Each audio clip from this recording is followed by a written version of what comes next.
अस्सलाम वालेकुम नाज़रीन, सुबह खैर, गुड मॉर्निंग। सुबह पाकिस्तान, रिजवान अली अहमद और महानूर कुरैशी आपके साथ है on the start of the weekend Friday. और फ्राइडे को बहुत सी प्लानिंग्स भी होती हैं, थोड़ा फ्रेश भी होता है इंसान, खुश भी होता है रिजवान कि और मैं स्टार्ट तो ऑफ बहुत द खुश हूँ। वीकेंड है। बिल्कुल जनाब, स्टार्ट ऑफ द वीकेंड में प्लानिंग्स के साथ साथ एक्साइटमेंट लेवल भी ज़्यादा होता है, क्योंकि टाइम देना होता है, अपनी फैमिली को टाइम देना होता है, थोड़ा सा खुद को टाइम देना होता है, अपने इर्द गिर्द के लोगों को, अपने दोस्तों को। लेकिन जब हम स्टार्ट ऑफ द वीकेंड के हवाले से बात करते हैं रिजवान, तो कल भी हमारे पास जब हम स्पोर्ट्स की दुनिया का रुख कर रहे थे तो बहुत ज़बरदस्त सी खबरें थी। तो आज भी जो है खबरें कुछ अच्छी हैं, और स्पोर्ट्स की दुनिया में जब हम जाते हैं तो पाकिस्तान की जो परफॉर्मेंस है उसको देखकर बहुत अच्छा लगता है। जूनियर हॉकी वर्ल्ड कप के दूसरे मैच में पाकिस्तान ने न्यूजीलैंड को शिकस्त दे दी। मलेशिया के दारुल हुकूमत कोलालंपुर में खेले जाने वाले इवेंट में पाकिस्तान ने न्यूजीलैंड की टीम को 4-0 से हराया है। पाकिस्तान की जानिब से अरशद लियाकत ने बेहतरीन खेल पेश करते हुए हैट्रिक की और अब्दुल हन्नान ने भी एक गोल किया पेनल्टी कॉर्नर पर। इमरान बट पाकिस्तान हॉकी के साबिक गोल कीपर मायानाज खिलाड़ी हमारे साथ मौजूद हैं। इमरान भाई अस्सलाम वालेकुम, सुबह खैर। वालेकुम अस्सलाम, कैसे हैं बहुत आप? ठीक शुक्रिया ठाक। इमरान भाई, आपने हमें वक्त दिया है। सुबह पाकिस्तान में पाकिस्तान ने नीदरलैंड्स के खिलाफ जूनियर वर्ल्ड कप में मुकाबला बराबर किया और कल न्यूजीलैंड को हमने हराया। और वर्ल्ड कप से पहले भी कहा जाता था कि न्यूजीलैंड थोड़ी सी आसान टीम होगी, आसान हरीफ होगा हमारे ग्रुप में, लेकिन बेल्जियम और नीदरलैंड्स दो तगड़े हरीफ हैं। कैसे देख रहे हैं अभी तक हमारी टीम की परफॉर्मेंस को? देखिए, पहली बात तो ये है कि जो भी टीम वर्ल्ड कप के लिए क्वालिफाई करती है वो जिसे कहते हैं कि बिल्कुल वीक टीम नहीं होती। और वर्ल्ड कप के लिए क्वालिफाई करने के लिए आपको क्वालिफाई राउंड्स खेलने पड़ते हैं। तो जो है वर्ल्ड कप में एवरी मैच जो है वो टफ मैच है। हाँ, ऑब्वियसली रैंकिंग वाइज अगर हम देखें तो नीदरलैंड जो है वो काफ़ी ऊपर है, और उसके बाद बेल्जियम जो है वो भी काफ़ी हमसे अप है। लेकिन ये है कि नीदरलैंड के अगेंस्ट अच्छा स्टार्ट और न्यूजीलैंड को क्लीन स्वीप करना मेरे ख्याल से एक बहुत अच्छा साइन है, और एक मेरे ख्याल से कि बहुत ज़्यादा कॉन्फिडेंस जो है वो बिल्ड हुआ होगा इनका वर्ल्ड कप के अंदर। और जो कल इन्होंने बेल्जियम के अगेंस्ट मैच खेलना वो इनका डू एंड डाई है। अगर ये ड्रॉ करते हैं या उसको जीतते हैं तो ये क्वार्टर फाइनल के लिए क्वालिफाई कर जाएंगे। सही। इमरान साहब, पाकिस्तान बेल्जियम के अगेंस्ट 9 दिसंबर को खेलेगा। अगर हम बात करें, जिस तरह रिजवान ने भी बात की कि न्यूजीलैंड हमारे लिए एक लग रहा था कि it's not that much tough team as compare to Netherlands, लेकिन पाकिस्तान ने भी तो हॉकी को एक दफ़ा फिर से स्क्रैच से स्टार्ट किया है। अब हिकमत अमली क्या होनी चाहिए?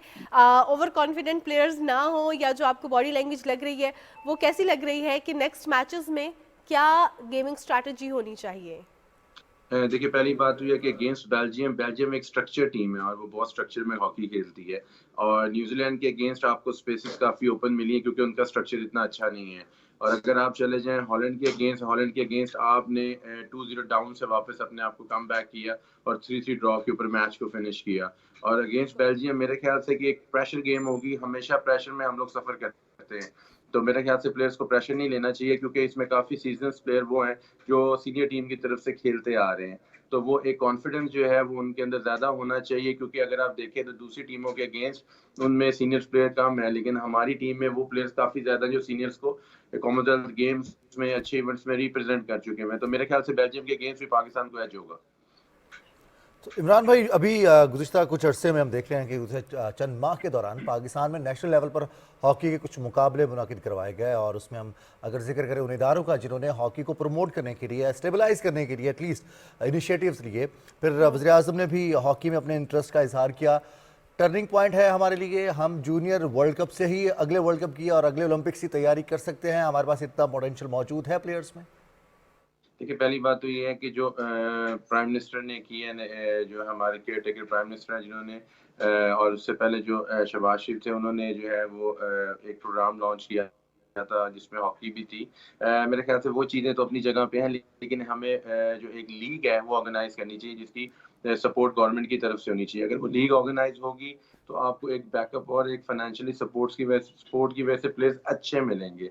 और अगर आप आ जाएँ कि ओलंपिक्स क्वालीफायर राउंड जो हमने आगे खेलने जाना है, जो प्लेयर्स यहाँ पे परफॉर्म कर रहे हैं उनसे पाकिस्तान टीम को बहुत ज़्यादा एज होगा। और क्वालीफायर राउंड के अंदर भी पाकिस्तान टीम की अगर परफॉर्मेंस जो जूनियर बच्चों ने इधर परफॉर्मेंस दी है, अगर वही परफॉर्मेंस को देके वो कंटिन्यू वहाँ पे करेंगे तो ये मैं आपको श्योरिटी देता हूँ कि पाकिस्तान जो है वो सेमीफाइनल के लिए क्वालीफाई ज़रूर करेगा।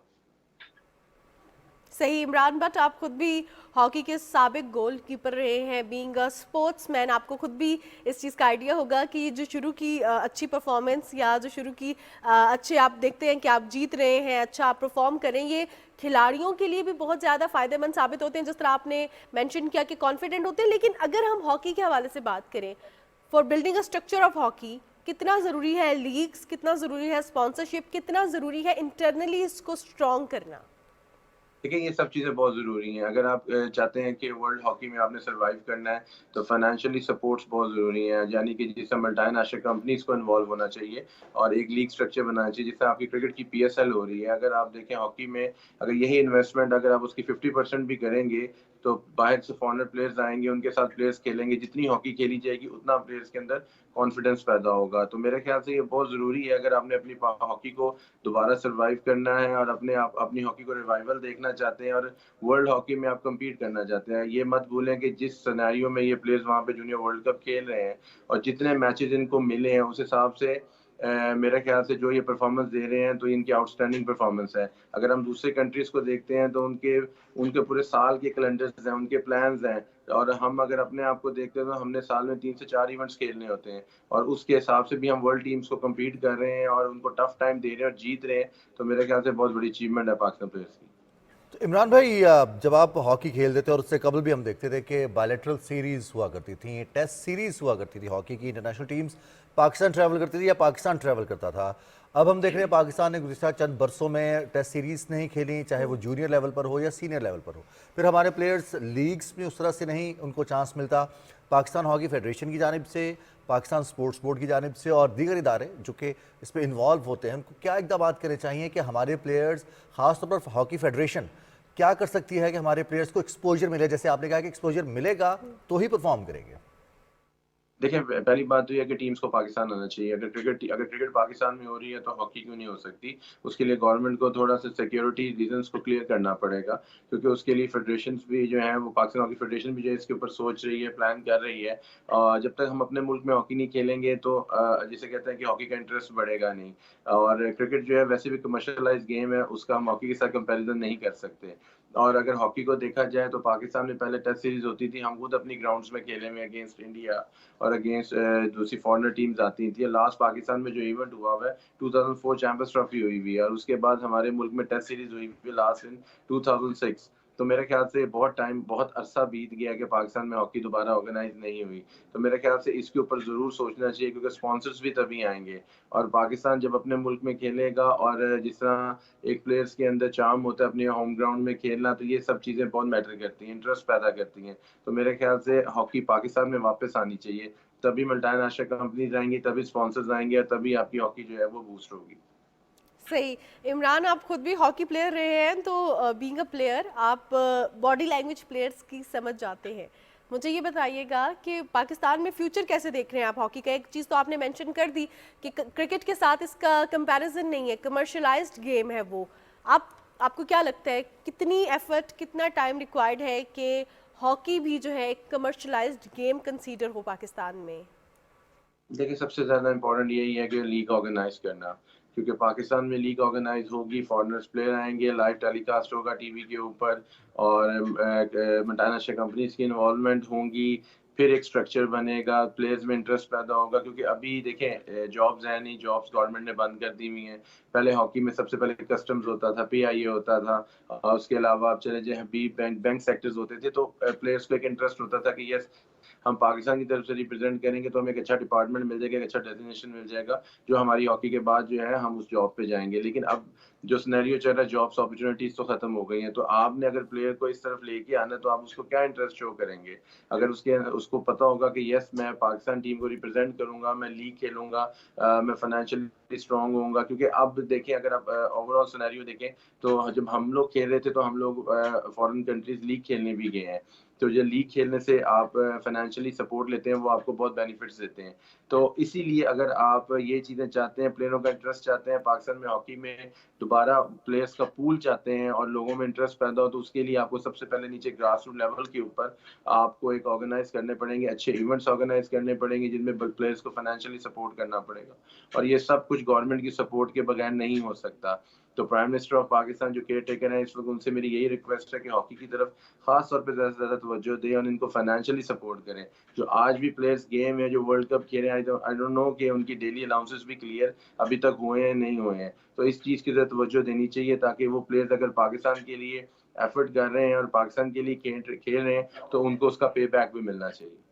बिल्कुल सही। इमरान भाई, आपने ये कहा कि हमें एफर्ट्स पुट करने पड़ेंगे। बहुत शुक्रिया, आप हमारे साथ रहे, और साथ ही साथ आपसे भी हमारी ये रिक्वेस्ट है, आप पाकिस्तान हॉकी को नेशनल लेवल पर, इंटरनेशनल लेवल पर रिप्रेजेंट कर चुके हैं, तो जैसे पे बैक करने की बात है, जो एफर्ट्स आप कर रहे हैं उसमें बहुत सारी रुकावटें होंगी, लेकिन अपने एफर्ट्स को ज़रूर जारी रखिए ताकि ग्रास रूट लेवल पर, नेशनल लेवल पर, डिवीजन लेवल पर, हर सतह पर आप हॉकी को जो आपने नाम बनाया है, अपने पाकिस्तान ने आपको मौका दिया, आप उसको पे बैक कर सकें। आपको बहुत शुक्रिया, आप सुबह पाकिस्तान में हमारे साथ रहे। जी जनाब, हमारे साथ इमरान भट्ट मौजूद थे, साबिक हॉकी के गोल कीपर है। जिस तरह आपने कहा रिजवान के बेसिकली इंडिविजुअल लेवल पर हम पहले भी अपने प्रोग्राम में इंडिविजुअल ब्रिलियंस के हवाले से बात करते रहे। इंडिविजुअल ब्रिलियंस कुछ लोगों में ऐसी होती है कि वो लोग जब हमें मौजूद नहीं भी होते फिर भी हम में मौजूद रहते हैं, अपने फ़न के ज़रिए, अपने काम के ज़रिए। वो इंडिविजुअल ब्रिलियंस हम हमेशा कोशिश करते हैं कि सुबह पाकिस्तान में सेलिब्रेट कर सकें। मुशीर काज़मी साहब का जिक्र जब भी आता है, उनकी शायरी एकदम से जहन में आती है, और ये वो शायर हैं जिन्होंने एक अहद तहरीर किया है, और एक अहद उनकी शायरी की गवाही देता है। बहुत सारे शुरा ने उनको फॉलो किया, उनकी ज़मीन को इस्तेमाल किया, उनके ख़यालात को मज़ीद परवान चढ़ाया, और उनकी शायरी ने जो निखार दिया, एक जो राह मुतय्यन की, इस हवाले से उनका नाम हमेशा बाकी रहेगा। लोग उन्हें याद रखेंगे, आज भी याद करते हैं। गो कि आज उनकी 48वीं बरसी है, और गर्देजी साहब ने उनकी 48वीं बरसी के मौके पर एक रिपोर्ट तैयार की है, वो आपको दिखाते हैं।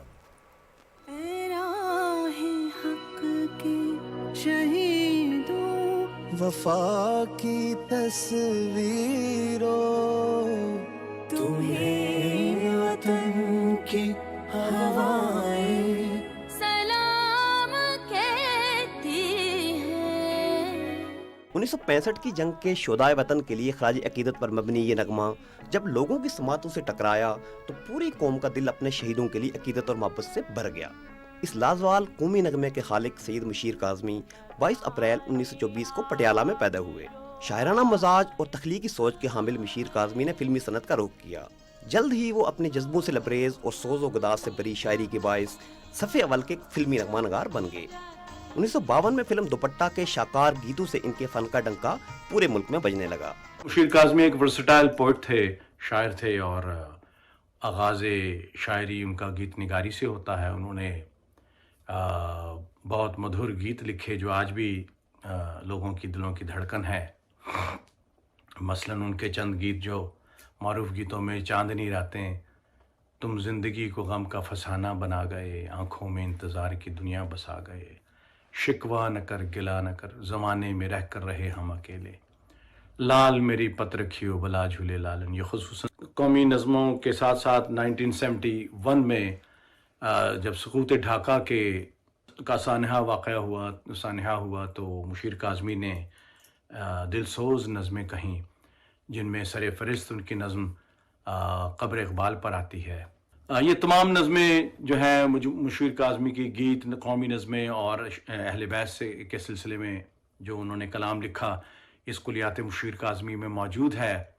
और ये कुलियात मुशीर काज़मी आज पाकिस्तान की तमाम लाइब्रेरियों में, यूनिवर्सिटियों में और कॉलेजों में, इसके अलावा अदबी हलकों में मौजूद हैं।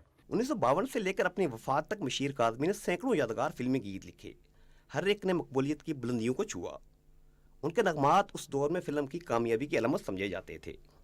अपनी रोमानवी शायरी के साथ साथ उन्होंने सोज़ो सलाम और मनकबत के मैदान में भी अपने फ़न के जौहर दिखाए। जी जनाब, तुम जिंदगी को गम का फसाना बना गए। मुशीर काज़मी की आर्ट में जो कंट्रीब्यूशंस हैं उस पर सफदर गर्देजी साहब की रिपोर्ट आप देख रहे थे। आर्ट की कंट्रीब्यूशन हो, जिस भी काम में कंट्रीब्यूशंस हो, हमेशा लोगों के दिलों में रिजवान याद रहती हैं। सो इसके साथ साथ एक और चीज़ भी मानूर, हम अपने नाज़रीन को बताते चलें कि ये तो इम्तियाज़ सिर्फ पाकिस्तान टेलीविज़न का है कि वो फ़न के तमाम पहलुओं पर रोशनी डालता है। मलका तरन्नुम मैडम नूरजहां की बात करते हैं तो उनके साथ जुड़े मौसीकारों की बात करते हैं, लोगों की बात करते हैं जिन्होंने उस नगमे को तहरीर किया, फिर जिन्होंने कंपोज किया, या फिर जिन्होंने जिस भी लेवल पर परफॉर्म किया, पाकिस्तान टेलीविजन हमेशा उन्हें ट्रिब्यूट भी पेश करता है और उन्हें याद भी रखता है और अपने नाजरीन के साथ भी शेयर करता है कि ये हमारे वो असल हीरोज़ हैं जिनकी कंट्रीब्यूशन से ये एक नगमा जो 3 मिनट 3.5 मिनट का वो तख्लीक होकर उन तक पहुँचता है और फिर वो अमर भी होता है और वो फिर सदियों याद भी रहता है लोगों को। जी जनाब, याद रखने के हवाले से बात करें तो 8 फरवरी की तारीख हम सबको याद है। जब हम बात करते हैं इलेक्शंस की, 8 फरवरी की तारीख अनाउंस हो गई है। Chief election commissioner Sikandar Sultan Raja ने कहा है कि इलेक्शन कमीशन आइंदा आम इंतखाबात की तैयारियों में मसरूफ़ अमल है। चंद रोज़ में इलेक्शन शेड्यूल दिया जाएगा। पोलिंग 8 फरवरी 2024 को होगी। और अब फिर बात करते हैं पाकिस्तान मुस्लिम लीग नून और पाकिस्तान पीपल्स पार्टी की। दो प्रोमिनेंट पार्टीज आमने सामने। पाकिस्तान मुस्लिम लीग नून में शमूलियतों का जो सिलसिला है वो जारी व सारी है। साबिक अरकान असेंबली समेत दर्जनों सरकर्दा सियासी शख्सियात मुस्लिम लीग नून में शामिल हो गए हैं। दूसरी जानिब पीपल्स पार्टी के चेयरमैन बिलावल भुट्टो जरदारी भी इंतखाबी मुहिम में मसरूफ हैं। उन्होंने जलसा किया शांगला में। अपने खिताब में उन्होंने ये भी दावा किया कि कोई और सियासी जमात और सियासतदान नहीं जिसके साथ साफ हों। और अब ये जो सिलसिला है, अब ब्लेम गेम भी होगी, एक दूसरे पर तनकीद भी की जाएगी और साथ ही साथ ऐसे इल्ज़ाम भी लगाए जाएंगे, फिर अपनी कारकर्दगी बताई जाएगी। ये सब कुछ सियासी एक्टिविटी का हिस्सा है। सजाद मीर साहब ने ज्वाइन किया है। सजाद मीर साहब अस्सलाम वालेकुम। वालेकुम जी सर, बहुत शुक्रिया, आप हमारे साथ मौजूद हैं सुबह पाकिस्तान में। और सियासी सूरत हाल अब मज़ीद क्लियर होगी, इलेक्शन शेड्यूल आएगा, हुकूमत की जानिब से, निगरान हुकूमत की जानिब से इलेक्शन कमीशन को फंड्स जारी किए जा रहे हैं। बहुत सारी ऐसी क्या सराइयाँ भी की जाती रही हैं, साथ साथ मनफी प्रोपेगेंडा किया जाता रहा है इलेक्शंस के हवाले से। लेकिन जो शेड्यूल है, जो प्रोसेस है इलेक्टोरल, उसका आगाज़ होना और फिर अब इलेक्शन शेड्यूल के ऐलान होना, वक्त करीब आ रहा है। अब समझ रहे हैं हम सही समत में जा रहे हैं? अल्लाह करे हम सही समत पे ही जा रहे हों जी। शकूक व शुबात तो हर ज़माने में पैदा होते हैं। हमारे हालात ही ऐसे ख़राब हैं, मईशत भी ऐसे बिगड़ी हुई है, सिक्योरिटी के मामलात भी ऐसे गड़बड़ हैं कि बड़े बड़े सियासतदान भी और गवर्नर भी सरहद के वो कह रहे हैं कि रात को यहाँ गुंडों का राज होता है, दिन को यहाँ पुलिस होती है। बलूचिस्तान की सूरत हाल भी आपके सामने है, ये बातें भी की जा रही हैं।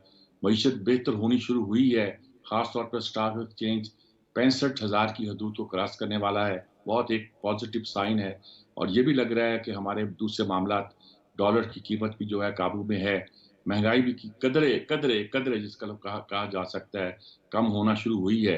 अगरचे इसको काबू में आने में कम से कम 1 साल 1.5 साल लगेगा, जब हम कह सकेंगे कि हम अपनी ज़िंदगी गुजार सकते हैं। हमारी अदलिया भी कुछ खासी तेज़ जा रही है और वो मुकदमात जो सर्द खाने में डाल दिए गए थे उनको जिंदा किया जा रहा है, ताज़ा किया जा रहा है। क्या बात थी मिसाल के तौर पर, अगर सदर ने उस वक्त सदर आसफ जरदारी ने एक रेफरेंस भेज दिया था कि भुट्टो के मुकदमे के बारे में फैसला दिया सुप्रीम कोर्ट के, जुडिशल मर्डर नहीं हुआ था या जुडिशल मर्डर हुआ था या क्या हुआ था, सुप्रीम कोर्ट को अपने फैसले के बारे में राय दें, लेके बैठे हुए थे मुकदमे को, उन्होंने खोल दिया है। इस तरह के कई मुकदमात खुल गए हैं जो बहुत अहमियत के अमल है। तो लगता है कि मामला कुछ आगे बढ़ते दिखाई देते हैं। जब ऐसी सूरत हाल पैदा हो तो हमें तवक्को रखनी चाहिए कि जमहूरियत भी आगे बढ़ेगी। और जमहूरियत के आगे बढ़ने का एक ही तरीका है कि इंतखाबात जो सर पर खड़े हैं वो सही तरीके से, जिसे हम साफ और शफाफ, 2 लफ्ज़ इस्तेमाल करते हैं, वो साफ और शफाफ इंतखाबात हो जाए। कुछ लोग कहते हैं कि साफ और शफाफ हो ना हो, कभी माना ही नहीं जाता कि साफ और शफाफ हुए हैं। यहाँ ये कि कभी ऐसे होते नहीं हैं जिनको हम आइडियल तौर पर साफ और शफाफ कह लें। तो इंतखाबात हो जाएं और कदरे ऐसे हो जाएं कि सारी पार्टियां उसको किसी हद तक तस्लीम कर लें, तो ये भी बहुत बड़ा ब्रेक थ्रू होगा। वरना जहाँ तक दुनिया की राय का ताल्लुक है वो तो ये है कि जो पाकिस्तान में इंतखाब हुए थे उसके बारे में तो उनकी राय थी तो बड़े ख़राब हुए हैं, और जो अफगानिस्तान में हुए थे उसके बारे में राय थी बड़े साफ और शफाफ हुए हैं। और करज़ई भी और ये अशरफ गनी भी जब उसके सरबराह बने थे, दुनिया जानती है वो कैसे इंतखाबात थे, लेकिन वो दुनिया की नज़र में, वो तज्ज़ियाकारों की नज़र में साफ और शफाफ थे और हमारे गड़बड़ थे। और हम अपने इंतखाबात के बारे में खुद कहते थे कि ये इतने साफ और शफाफ नहीं है। माजी की तारीख ऐसी रही है हमारी, आज तक ऐसी रही है। सिर्फ 70 के इंतखाबात के बारे में हमने कुछ नहीं कहा, अगरचे लोगों का ये कहना ये है कि मशरकी पाकिस्तान में जिस दिन इंतखाबात हुए उस दिन सारा दिन वहाँ गुंडों का राज था और पहले से तय था कि इंतखाबात के नताइज क्या आएंगे। सब बातें की जाती हैं। अब हम दुआ करते हैं कि आने वाले दिनों में इंतखाबी अमल जो है बड़े स्मूथ तरीके के साथ, हमवार तरीके के साथ और बड़ी शाइस्तगी के साथ आगे बढ़े और हम इस अमल से गुजर जाएं। कोई गड़बड़ ना हो, कोई खराबी पैदा हो, कोई दहशतगर्दी ना हो, और हम यकीनी तौर पर उसके बाद अपनी मईशत को संभाल सकें, अपनी सियासत को मुस्तहकम कर सकें, और उसके साथ गुंडागर्दी के खिलाफ, तशद्दुद के खिलाफ, दहशतगर्दी के खिलाफ बिल्कुल। काबू पा सकें। ये सारी वो बातें हैं जो हमारी ख्वाहिशें नहीं हैं, बल्कि जो चीज़ें इंडिकेटर नज़र आ रहे हैं, हमें लगता है कि ये होने जा रहा है। सही सजाद मीर साहब, ट्रांसपेरेंसी तो प्री एंड पोस्ट इलेक्शन, इस पर तो सवाल उठाया जाता ही है। जो पार्टीज शायद नहीं अच्छा परफॉर्म कर सकती या जो अच्छा परफॉर्म करती हैं वो भी इस हवाले से बात कर रही होती हैं। ट्रांसपेरेंसी पे समटाइम्स बहुत ज़्यादा ट्रस्ट भी किया जाता है कि बड़े ट्रांसपेरेंट इलेक्शंस हुए, समटाइम्स कहा जाता है कि नहीं हुए। लेकिन इसके साथ साथ 2 महीने बाद 8 फरवरी को इंतखाबात हैं, पोलिंग है 8 फरवरी को, तो अब 2 महीने रहते हैं। तमाम सियासी जमातें और ख़ास तौर पे जो प्रोमिनेंट सियासी जमातें हैं जो एक दूसरे के आमने सामने हैं, मेन फोकस अब उनका क्या होना चाहिए, क्या हिकमत अमली होनी चाहिए? बिकॉज टाइम बहुत कम है अपनी अपनी जो मंशूर है, अपनी अपनी जो पार्टी है उसका नैरेटिव बिल्ड करने में। देखिए, सबसे बड़ी बात तो होनी चाहिए कि उन्हें अपनी पार्टी के अरकान को टिकट देना चाहिए, ताकि वो पार्टी के अरकान जो हैं वो इलेक्शन में अपनी कैंपेन जारी कर सकें। 54 दिन का वक्त है, आप 2 महीने कह रही हैं तो 5 दिन, 6 दिन, 7 दिन के बाद आपको इलेक्शन शेड्यूल मिल जाएगा। फिर आपके पास कैंडिडेट होने चाहिए और कैंडिडेट को आपको टिकट अनाउंस करने चाहिए। दूसरा मरहला आपका ये होना चाहिए कि आपको अपनी पार्टी का मंशूर तैयार करना चाहिए। हमारी पार्टियां इलेक्शन में जाती हैं बगैर मंशूर के जाती हैं, या मंशूर लेके जाती हैं तो मंशूर पे अमल कोई नहीं करती। हमारे एक साहब ने बड़ी अच्छी बात की थी, उन्होंने कि जो बड़ी पार्टियां हैं इन सब के मंशूर में कई बातें मुश्तरका हैं। उन मुश्तरका बातों को इकट्ठे करके तमाम पार्टियों को उस पर दस्तखत करा के एक लेजिस्लेट करा दिया जाए कि कम से कम इन चीज़ों पर वो इलेक्शन के बाद भी अमल करेंगी और उस पर एग्री करती रहेंगी। हम नहीं करते, ऐलान कर देते हैं। दूसरा काम मंशूर का ऐलान करना है और कोई इस किस्म का बंदोबस्त करना है कि कौम उसको मॉनिटर करे। वो मॉनिटर जज का नाम आपने सुना है, कोई ऐसे यहाँ भी मॉनिटर जज हो जो इसकी निगरानी करे कि जो मंशूर ऐलान किए गए हैं उस पर अमल किया जा रहा है, बहाने नहीं किए जा रहे, लैतो लाल नहीं किया जा रहा। इतनी नौकरियां देंगे, 5 साल के बाद तनख्वाहें डबल कर देंगे। भाई नारा बहुत अच्छा है हमारे बिलावल का, लेकिन 5 साल के बाद तनख्वाहें डबल करेंगे तो महंगाई कितनी गुना करेंगे, ये भी तो बता दीजिए हमें। ये कहिएगा कि जो इस वक्त महंगाई का इंडेक्सेशन है, इस वक्त जो मयार है उसके लिहाज से तनख्वाहें डबल होंगी, तो बात समझ आती है। तो बात का मतलब कोई निकलता है, सारी पार्टियां 50 लाख घर बना देंगे, 1 करोड़ नौकरियां दे देंगे। भाई कैसे दे देंगे बताओ तो सही, पॉसिबल है भी कि नहीं है? सब पूछे थे, किसी ने आज तक नहीं पूछा कि अब ये पूछते तो हैं कि दी क्यों नहीं। ये नहीं हम कहते कि बेवकूफ़ो तुमने माना कैसे कि इतनी नौकरियां तो हमारे कैपेसिटी नहीं है, कैसे देंगे वो। इस तरह बहुत सी पार्टियों ने बहुत से दावे किए हैं जो अमल जिन पे नहीं हो सका, और मेरे ख्याल में हमें उस पर वाचफुल रहना चाहिए। फिर तीसरी बात जो है मंशूर के बाद कि कैंपेन जो है बड़े हेल्थी अंदाज में हो। हमारे यहाँ कैंपेन का मतलब होता है बड़े बड़े जलसे कराना, रैलियां करना, ये करना वो करना। असल कैंपेन डेमोक्रेटिक मुल्कों में यही काफ़ी होती है कि आप डोर टू डोर जाएं, लोगों तक पहुँचें। अब तो लोगों तक पहुँचने के कई तरीके हैं, मीडिया है, सोशल मीडिया है, बहुत से तरीके हैं। आप लोगों तक जाएं, लोग मालूम हो कि सब कुछ हो रहा है। ऐसी एक्टिविटीज़ को आप कर्टेल ही करें तो बेहतर है, जिसके नतीजे में दंगा फसाद हो सकता हो। इलेक्शन ठीक हो जाएंगे, इलेक्शन के डे फिर आप अपने वोटर्स को वहाँ लेकर आएँ, वोटर को भी लेकर आएँ, और फिर इस बात को अश्योर करें वो एजेंसियाँ, वो मैनेजमेंट जो उसकी ज़िम्मेदार है कि इलेक्शन जो है वो दंगा फसाद के बगैर हो जाए। बाद पे गिनती और सारे वो मामला जो होते हैं उनकी निगरानी करना तो यकीनी तौर पर बिल्कुल लाजमी हुआ करता है। पहली चीज़ यही है कि आप अपने उम्मीदवारों का ऐलान करें, दूसरी चीज़ ये है कि मंशूर का ऐलान करें, तीसरी चीज़ ये है कि अपनी कैंपेन चलाएं, और कैंपेन लाजमी नहीं कि बड़े बड़े जलसों की शक्ल में चलाएं, इस तरह के आपको नज़र आए घर घर, शहर शहर, गली गली, मोहल्ले मोहल्ले, कूचे कूचे इलेक्शन हो रहे हैं। और चौथी चीज़ ये है कि इलेक्शन के हम बड़े एक महज़्ज़ब कौम की तरह जाएं और उसका जो नतीजा आए उसको कबूल कर लें। सज्जाद मीर साहब, आपके मुंह में घी शक्कर जितनी आपने बातें कही हैं, जो फरमाया आपने, अगर ये तमाम चीज़ें ऐसे हो जाएं तो फिर शायद बहुत सारे तनाज़ात तो जो इलेक्शन से पहले और इलेक्शन के बाद होते हैं वो ख़त्म हो जाएं। लेकिन आप इस बात से इत्तेफाक करेंगे कि 2007 में पार्लियामेंट ने अपनी मुद्दत पूरी की और 2023 में भी पार्लियामेंट ने अपनी मुद्दत पूरी की। इस तमाम दौरानिए के दौरान इंतखाबात जैसे भी हुए इससे कतई नज़र पार्लियामेंट अपनी मुद्दत पूरी कर रही है। हमारे इलेक्टोरल प्रोसेस में, हमारे मुल्क की जमहूरियत में ये कितना बड़ा चेंज है और आने वाले वक्त में मज़ीद जमहूरी इस्तेहकाम आएगा? देखिए, ये जो मुदत पूरी हुई, ये कानून मिसाक़े जमहूरियत का नतीजा कुछ लोगों का ख्याल है कि उसका नतीजा है, लेकिन बहरहाल मुद्दतें पूरी हुई हैं। लेकिन इस वक़्त इसमें एक रुकावट भी है। एक पार्टी ऐसी है जो अपने आप को उस मिसाक़ का हिस्सा नहीं समझती। यहाँ वो पार्टी ऐसी है जिसने वो रास्ता इख्तियार किया है जिसको हम जमहूरी रास्ता नहीं कह सकते। यहाँ कुछ ऐसे वाक़यात हो गए हैं जो जमहूरी प्रोसेस का हिस्सा नहीं समझे जा सकते, और उन बातों की वजह से हम इंसाफ प्रोवाइड नहीं कर सके। 9 मई का वाक़या सबसे अहम है, यानी इस पर छुपाने की ज़रूरत नहीं है। ये हिस्सा है हमारी तारीख़ का। उसके बारे में इंसाफ मिलना चाहिए। इंसाफ मिलने का मतलब ये है कि जिसको अगर कोई सज़ा मिलनी है तो सज़ा मिलनी चाहिए, और जिसको बरी जुर्मा करार देना है बरी जुर्मा करार देना चाहिए, ताकि दूध का दूध और पानी का पानी हो जाए। ये नहीं हो सकता कि रियासत के ख़िलाफ़ इतना बड़ा वाक़या हो जाए और हम हाथ पे हाथ धरे बैठे रहें कि अवाम फ़ैसला करेंगे। ये फ़ैसला अवाम ने नहीं करना होता, ये फ़ैसला इंसाफ और कानून ने करना होता है। इंसाफ और कानून को फ़ैसला करने दीजिए, फिर अवाम जो फ़ैसला करेंगे उसको सबको तस्लीम करना पड़ेगा। और मेरे ख़्याल में हमें इंतज़ार करना, ये गैर मामूली हालात हैं। ये जिस वाक़ये की तरफ मैं इशारा करते हुए करनी कतरा रहा था, वो मैं उसकी तरफ मुझे वाज़ेह तौर पे इशारा करना पड़ा है कि ये एक ऐसा वाक़या है जिसने हमारे पूरे प्रोसेस को, हमारी पूरी तारीख़ को, हमारे पूरे जमहूरी अमल को जो है उसके रास्ते में कई रुकावटें खड़ी कर दी हैं। उन रुकावटों को दूर करने का एक ही तरीका है कि इस प्रोसेस को पहले तो ये कि तेज़ किया जाता, अब नहीं हुआ तो किसी तरह से इसके बारे में यकसुई हासिल कर ली जाए। उसके बाद जो भी अमल होगा वो सबके लिए काबिल कबूल होगा। सही सजाद मीर साहब, अब ज़रा हम इंतखाबी मुहिम की तरफ दोबारा रुख करते हैं, और जो प्रोमिनेंट पार्टीज़ हैं, पाकिस्तान पीपल्स पार्टी और पाकिस्तान मुस्लिम लीग नून।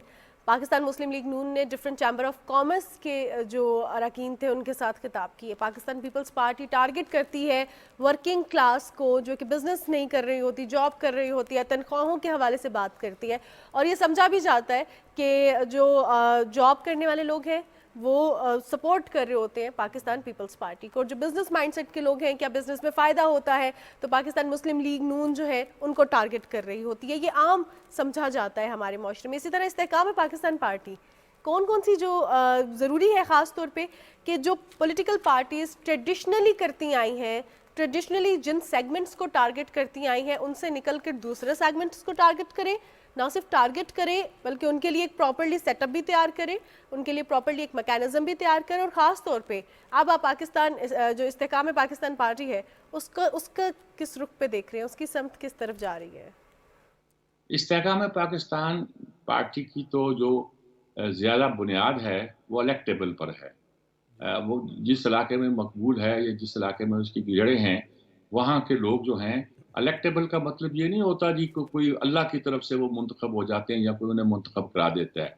वो इलेक्टेबल फिर ही होते हैं कि अवाम उनके साथ होते हैं। उनके माशरे का सोशल स्ट्रक्चर ऐसा होता है कि उनके असरात जो हैं तो देरपा होते हैं। वो फ्यूडल स्ट्रक्चर हो, ट्राइबल स्ट्रक्चर हो, जैसा भी स्ट्रक्चर हो, उनके ख़ानदानों के, उनके ग्रोहों के, उनके लोगों के, उनकी बरादरियों के असरात उस माशरे में मौजूद होते हैं, इसलिए वो इलेक्टेबल होते हैं। उन्हें उनके अपने वोट होते हैं, बरादरी के वोट होते हैं। ऐसी सूरत होती है कि वो जब किसी पार्टी में शामिल होते हैं तो बेसिक वोट उनके अपने होते हैं, फिर पार्टी की मकबूलियत उनको कुछ वोट दिला देती है। और कभी कभी ऐसा भी होता है कि वो जिधर खड़े हो जाते हैं उधर ही फैसला जो है टिल्ट कर जाता है। और तीसरी सूरत ये होती है कि वो इलेक्शन जब लड़ते हैं तो उनके इलेक्शन लड़ने की शक्ल में ये डिपेंड नहीं करता कि कौन सी पार्टी में है, बल्कि उनकी अपनी मकबूलियत, उनके अपने वोट ही उन्हें जिता देते हैं। तो वो अपनी एक ताकत रखते हैं, अपनी एक हैसियत रखते हैं जिन्हें हमें नज़रअंदाज नहीं करना चाहिए। उन्हें इलेक्टेबल कह के, या कुछ लोग तो बड़े डेरोगेटरी रिमार्क्स, लोटे वगैरह का इस्तेमाल करके जो बातें करते हैं वो बेमानी सी हो जाती हैं। उनको हमें देखना चाहिए। पाकिस्तान की सियासत में ये बहुत अहम फैसले करते रहे हैं और इनकी हमेशा अहमियत रही है। भुट्टो साहब सेंट्रल पंजाब में जीत गए थे, लेकिन साउथ पंजाब में वो उतनी सीटें नहीं ले सके थे। अगरचे बहुत सी बातें की गई, बहावलपुर सूबा फलाना, और उस पर बहुत से लोग भी सामने आए, जरकाए बहावलपुर फलाना फलाना।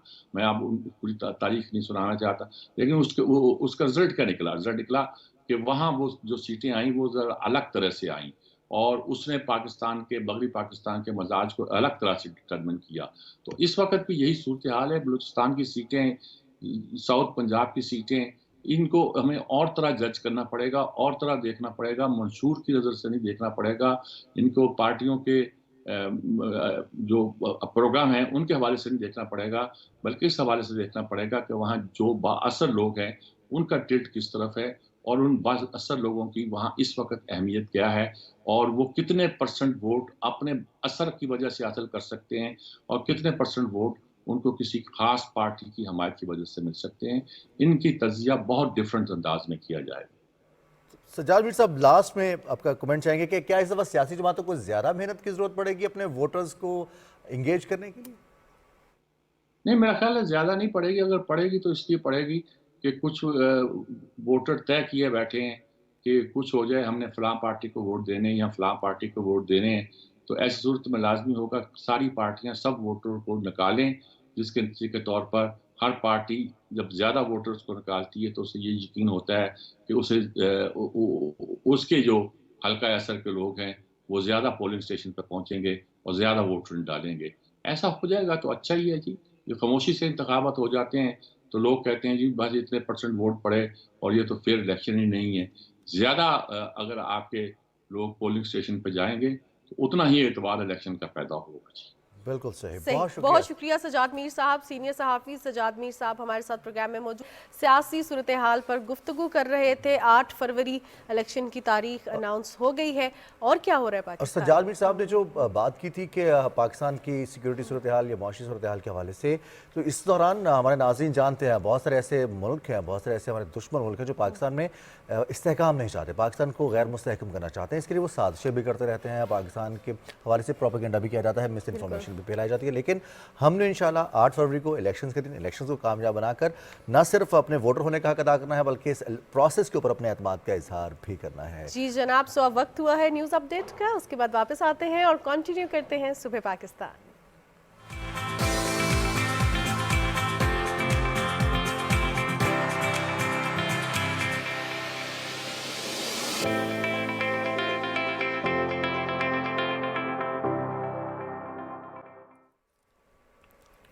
Welcome back. एक दफ़ा फिर सुबह पाकिस्तान में आपको खुशामदीद कहते हैं। प्रोग्राम में हम बात कर रहे थे कुछ सियासी गहमा गहमी के साथ साथ अब कुछ बात करेंगे हम। वैसे मानूर, हफ्ता जब इख्तिताम पसीर होता है तो बहुत सारे लोगों के प्लान्स होते हैं कि उन्हें क्या कुछ करना है, अगर कहीं ट्रैवल करना है या फिर कुछ पेंडिंग काम है वो मुकम्मल करना है, किसी से मिलना है।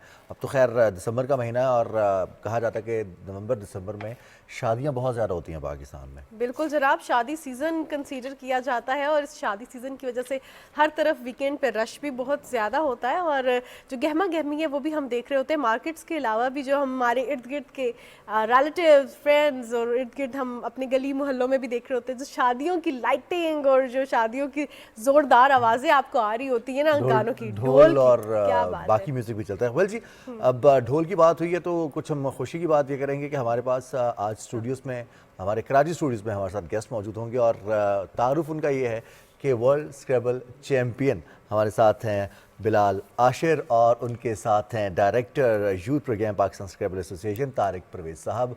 पाकिस्तान ने थाईलैंड में मुनक्किद होने वाले स्क्रैबल वर्ल्ड चैम्पियनशिप में शिरकत की। बिलाल आशिर ने पाकिस्तान का नाम रोशन किया और ये पहली दफ़ा नहीं है, इससे पहले भी पाकिस्तान के जो ज़हीन स्टूडेंट्स हैं, जो नौजवान हैं, वो पाकिस्तान का नाम रोशन कर चुके हैं और कामयाबियाँ, टाइटल्स अपने नाम कर चुके हैं। बिल्कुल जनाब, और रिजवान इसमें सबसे ज़्यादा ज़बरदस्त बात यह है कि पाकिस्तान वो वाहिद मुल्क था जिसके 4 खिलाड़ी टॉप 10 में शामिल थे और बिलाल आशिर ने अंडर 12 जो है उसके चैम्पियन बने हैं और पाकिस्तान ने हमेशा जो है पूरी दुनिया में पाकिस्तान के नौजवानों ने नाम रोशन किया है। और आज हमारे साथ बिलाल आशिर भी मौजूद हैं, director youth program Pakistan scrabble association Tariq Parvez sahab भी मौजूद हैं। आप दोनों को प्रोग्राम में खुशामदीद कहते हैं। शुक्रिया। बिलाल, आपसे हम सबसे पहले आपको तो बहुत बहुत मुबारक हो और कैसा लग रहा है इतनी छोटी सी उम्र में इतना बड़ा कारनामा सर अंजाम देना, कितनी मेहनत की थी?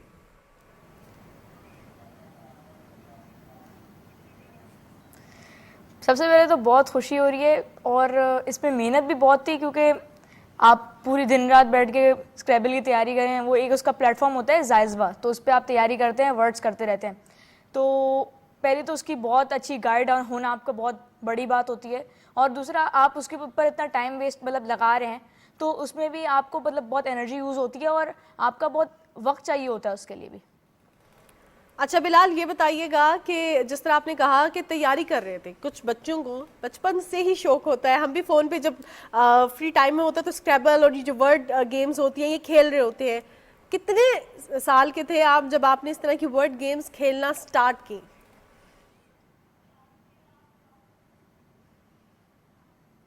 मैं 7 साल का था जब मैंने शुरू किया स्क्रैबल। तो फर्स्ट ऑफ ऑल तो मेरे पेरेंट्स ने सर वसीम खत्री हैं जो हमारे पाकिस्तान के टॉप रैंक प्लेयर हैं, उनको अपॉइंट किया। तो उनसे मैंने बहुत अच्छी मेंटोरशिप गेन की, तो और वो बहुत अच्छे मेंटोर निकले। तो हम लोगों ने उनसे बहुत कुछ सीखा, उन्होंने मुझे बेसिक्स सिखाए स्क्रैबल के और सब मेन चीज़ें सिखाई, और मतलब मेरी जो कामयाबी में से बहुत सारा हिस्सा उनको ही जाता है। अच्छा तारिक परवेज़ साहब, हम देखते हैं कि जैसे बिलाल आशिर हैं और बाकी हमारे प्लेयर्स शिरकत करते हैं, हमारे मुज़हिन स्टूडेंट्स वहाँ जाकर जहानत का मुजाहरा करते हैं। क्या इक़दाम किए जा रहे हैं ताकि मुख्तलिफ़ कैटेगरीज़ में, जैसे बिलाल आशिर ने अंडर 12 कैटेगरी में ये टाइटल अपने नाम किया है, दीगर कैटेगरीज़ में भी, और इसके लिए बच्चों में जो सलाहियतें हैं उनके रुझानात को किस तरह से फिगर आउट किया जाता है, और आपकी एसोसिएशन ख़ासतौर पर पाकिस्तान स्क्रैबल एसोसिएशन इस बारे से क्या कर रही है स्कूल्स लेवल पर? जी देखिए, पाकिस्तान स्क्रैबल एसोसिएशन का मेन फोकस ही यूथ है। ये प्रोग्राम मैंने 2010 में स्टार्ट किया था और उस वक्त से हमने इसको यूथ पे मुकम्मल तौर पे फोकस रखा हुआ है।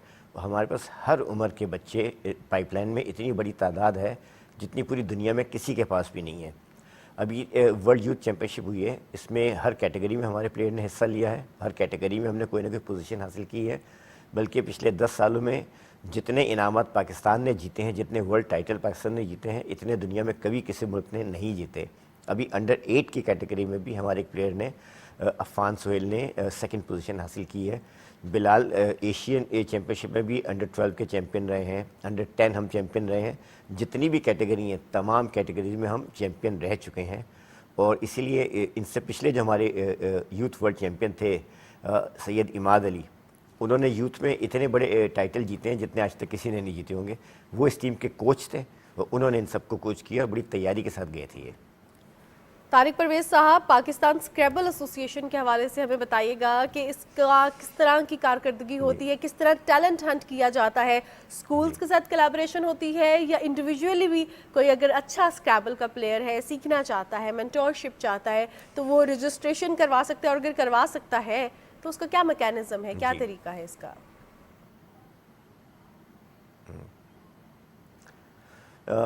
पाकिस्तान स्क्रैबल एसोसिएशन के दरवाजे तमाम पाकिस्तानियों के लिए हर वक्त खुले हुए हैं, रिगार्डलेस ऑफ द एज और बैकग्राउंड।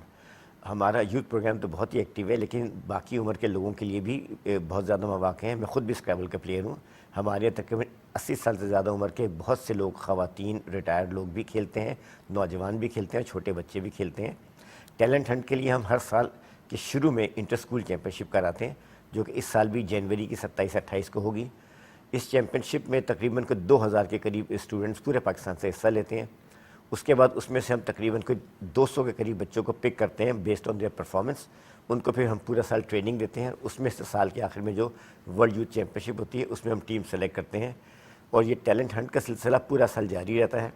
PSA में मेंबरशिप के लिए या खेलने के लिए कोई क़ैद नहीं है, कोई भी शख्स आना चाहे बिल्कुल आ सकता है। हम लोग पिछले 35 साल से खेल रहे हैं बीच लग्जरी होटल में। शाम 6 से 9 हमारे प्रैक्टिस गेम होते हैं एवरी फ्राइडे। तो कोई भी इसमें आना चाहे, तमाम लोगों के लिए दरवाजे खुले हुए हैं, और ये अक्रॉस द नेशन है। कहीं भी हम कराची के अलावा लाहौर, इस्लामाबाद, कोयटा और बाकी जगहों पे भी प्रेजेंस रखते हैं। तो हर जगह पे हमारे पास जो है ना इंफ्रास्ट्रक्चर मौजूद है। जो भी आना चाहे, हमारा फेसबुक पेज है, हमारी वेबसाइट है, हमारा व्हाट्सएप ग्रुप है, हमसे रब्ता करें। हम हर शख्स को वेलकम कहते हैं। अच्छा बिलाल आशिर, सिर्फ जहानत काफ़ी होती है इस वर्ल्ड चैम्पियनशिप में टाइटल हासिल करने के लिए, या कुछ और भी की पॉइंट्स हैं, कुछ राज की बात शेयर करें ताकि बाकी बच्चे भी, बाकी नौजवान भी सीख सके? कुछ ऐसा टिप्स आप अगर देना चाहें।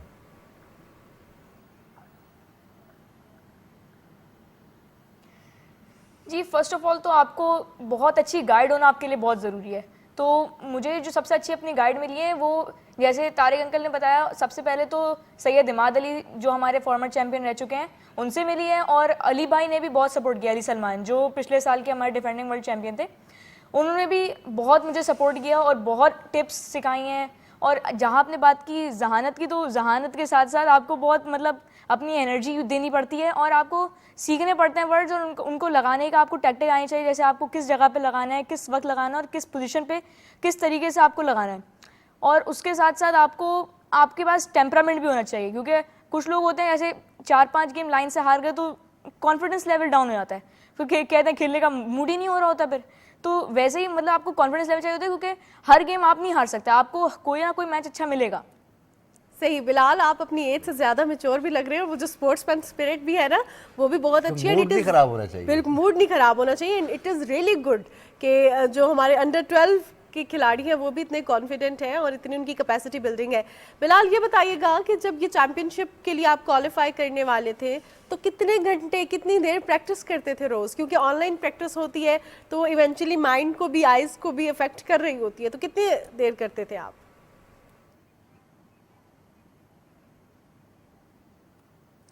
इसके लिए बहुत ज़्यादा टाइम देना पड़ता था। उसके लिए मैं मतलब पढ़ाई के लिए भी बहुत मतलब मैं पोजीशन होल्डर हूँ अपनी क्लास में, तो उसके लिए भी अलग से टाइम निकालना पड़ता था। मैं स्कूल से आके मैं 6 बजे तक अपनी सारी पढ़ाई करता था, 6 से 10 में कार्ड बॉक्स करता था, उसमें स्क्रैबल की तैयारी। तो उसके अंदर सारा मतलब वर्ड्स लर्निंग और गेम्स खेलना और टैक्टिक्स को पता लगाना कि, और गलतियों को पता लगाना कि क्या गलतियाँ कर रहा हूँ, तो उन सब में वो शामिल था। और क्या कहते हैं, उसके साथ साथ आपको मतलब पूरे वक्त अपना देखना पड़ता है कि आप कितना आपके लिए टाइम सूटेबल है, तो उसमें बीच बीच में ब्रेक भी हो जाती थी, नमाज ब्रेक, खाने की ब्रेक, तो उसके साथ साथ ही कार्ड बॉक्स चलता रहता था, वरना तो बहुत टायरिंग हो जाता है। टायरिंग तो अब जो बता रहे हैं इसको देख के लग रहा है इतनी सी एज में इतना कंसिस्टेंसी के साथ स्कूल, फिर स्कूल का काम, पढ़ाई और फिर उसके बाद स्क्रैबल की तैयारी। तो तारिक परवेज़ साहब, इस एज पे बच्चों के बहुत सारे शौक होते हैं, उन्हें मुख्तलिफ चीज़ें अट्रैक्ट कर रही होती हैं, उन्हें क्रिकेट भी खेलना है, उन्हें हॉकी भी खेलना है, उन्हें मोबाइल गेम्स भी खेलना है, कंप्यूटर गेम्स भी खेलना है। तो किस तरह से बच्चों का रुझान बनता है? फिर जैसे बिलाल आशिर हैं, ये पोजीशन होल्डर भी हैं और बाकी बच्चे भी, और पेरेंट्स की ख्वाहिश होती है कि वो क्लास पे परफॉर्म करें, उसके अलावा जो एक्स्ट्रा करिकुलर एक्टिविटीज़ है उनकी तरफ ना जाएं। ये चैलेंज होता है पेरेंट्स को कायल करना, अगर बच्चे में जहारत मौजूद है, टैलेंट मौजूद है, इस हवाले से।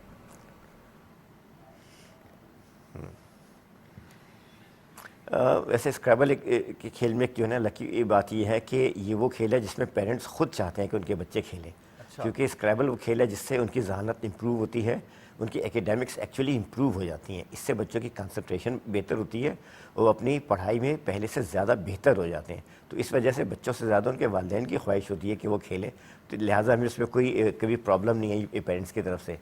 और इस खेल को का जो हमने एक माहौल बनाया हुआ है पाकिस्तान में, इतने बड़े बड़े हमारे टूर्नामेंट होते हैं, उसमें शिरकत करना एक बड़ी एक्साइटिंग चीज़ होती है। और उसके बाद साल में कम से कम 2 टूर्नामेंट खेलने हम मुल्क से बाहर भी जाते हैं, उसमें शामिल होना, टीम के साथ जाना, दुनिया भर का ट्रैवल करना, ये बहुत बड़ा एक्साइटिंग एक मामला होता है। यानी 10 साल 12 साल की उम्र में अगर आप अपने मुल्क की नुमाइंदगी करने के लिए जा रहे हैं तो ये बड़ा बच्चे के लिए चार्मिंग चीज़ होती है। तो उसमें इतनी अट्रैक्शन होती है कि बच्चे बाकी सब चीज़ें छोड़ के खुद उसमें आते हैं। और इसमें आपको मालूम होगा कि पाकिस्तान ने जितने टाइटल जीते हैं स्क्रैबल में, शायद किसी दूसरे खेल में नहीं जीते।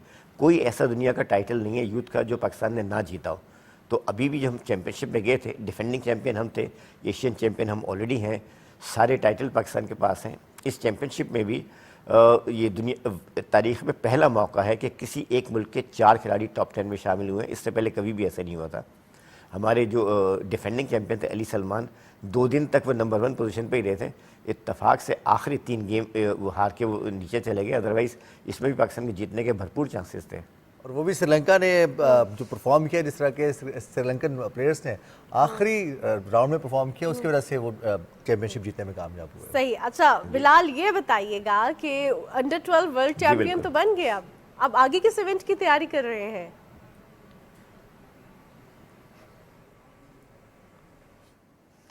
आगे अब दिसंबर में चैंपियंस ट्रॉफी आ रही है, तो अब अगला टारगेट तो वही है, उसमें अच्छा परफॉर्म करना। और उसके बाद फिर एशियन स्क्रैबल चैम्पियनशिप भी आ रही है इंडिया में, जो है जून के फर्स्ट वीक में वो, तो वहाँ भी जाके इंशाल्लाह कोशिश करेंगे अच्छा परफॉर्म करें और कोई पाकिस्तान को अच्छा रिप्रेजेंट करें। Wish you good luck Bilal Ashir. Tariq Parvez साहब, आपके लिए भी बहुत सारी हमारी नेक तमन्नाएं। अल्लाह ताला आपको मजीद कामयाबियां दे, क्योंकि आपकी कामयाबियां पाकिस्तान की कामयाबियां हैं। स्क्रैबल हो या कोई और मैदान हो, जहां पर भी पाकिस्तानी कामयाब होते हैं तो पाकिस्तान का नाम रोशन होता है। आपके लिए बहुत सारी दुआएं हैं, आपको अल्लाह ताला मजीद कामयाब करे। और यही वो आगाज़ होता है जिसकी वजह से पाकिस्तान का तशख़्ख़ुस बेहतर होता है, पाकिस्तान को पहचाना जाता है। और जब पाकिस्तान का झंडा सर बुलंद होता है तो हमारे सर भी फ़ख्र से बुलंद होते हैं। बिल्कुल जनाब, एक पाकिस्तान का सॉफ्टर इमेज पूरी दुनिया में उजागर किया जाता है। लेकिन मुझे बिलाल की एक बात बहुत अच्छी लगी, उन्होंने कहा कि मूड नहीं खराब होना चाहिए आपका, whatever you do mood नहीं खराब होना चाहिए। So whatever you do your best. So कुछ ऐसे लोग जो कम रिसोर्सेज में काम कर रहे होते हैं और अचानक हम देखते हैं कि वो लाइमलाइट पे आते हैं, और जब हम उनसे जानते हैं तो कहते हैं कि हमने बहुत छोटे से लेवल से स्टार्ट किया, स्क्रैच से स्टार्ट किया। आजकल आप सुनते होंगे स्टार्टअप है, सपोर्ट माय स्टार्टअप है तो कुछ नए आइडिया के साथ आया है। हम सोशल मीडिया पे बहुत ऐसी चीज़ें देख रहे होते हैं। स्टार्टअप होता है, प्रमोट भी किया जाता है ना। बिल्कुल प्रमोट भी किया जाता है, और यही बहुत अच्छी चीज़ है रिजवान कि हमारे इर्द गिर्द सर्कल में किसी दोस्त ने अगर कोई अपना छोटा सा बिजनेस स्टार्ट किया तो हम चाहते हैं कि उसको सपोर्ट करें, और ये बहुत ज़्यादा ज़रूरी है।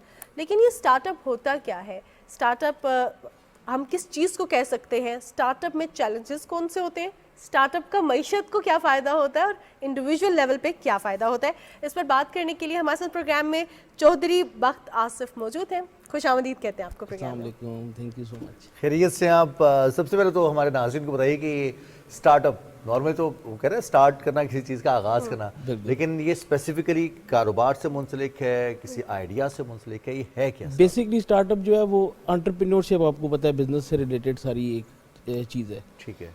तो बिजनेस जो है ना, छोटा स्टार्टअप हो बड़ा स्टार्टअप है, वो स्टार्टअप हमेशा छोटे से ही शुरू करते हैं। इसके लिए कोई नया आइडिया, यूनिक आइडिया होना चाहिए या ऑलरेडी कुछ चल रहा है? बिल्कुल बिल्कुल यूनिक आइडियाज़ होने चाहिए। आजकल की हमारी यूथ इतनी इनोवेटिव है, इतनी क्रिएटिव है कि वो अब आजकल तो बहुत नए नए आइडियाज़ लेके आ रहे हैं लोग, और ये चीज़ को बड़ा हम लोगों को सपोर्ट करना चाहिए। इवन हमारे दोस्त यारों में अगर कोई बंदा छोटा सा भी स्टार्टअप शुरू कर रहा है तो हमें पता होना चाहिए कि यार इस बंदे को हमने सपोर्ट करना है, इसके साथ खड़ा होना है। What ever the idea he has, आपको चाहिए कि आप उसको सपोर्ट करें, उसके साथ चलें और नई नई चीज़ें लोगों को बताएं, सिखाएं।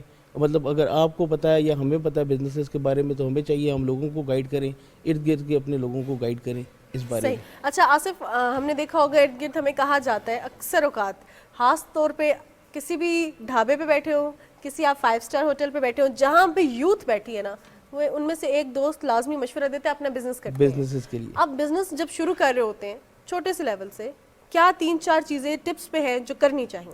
देखिए, बिजनेस शुरू करने के लिए सबसे पहले आपने डिफाइन करना है कि आपका पैशन क्या है। आप पैशन को जब अपने डिफाइन करेंगे तो उसके बाद आपने एक पर्पस बिल्ड करना है कि मैं अपने पैशन को, अपने विजन को किस तरह पुट इन करूँगा, मार्केट में किस तरह फ्लोट करूँगा।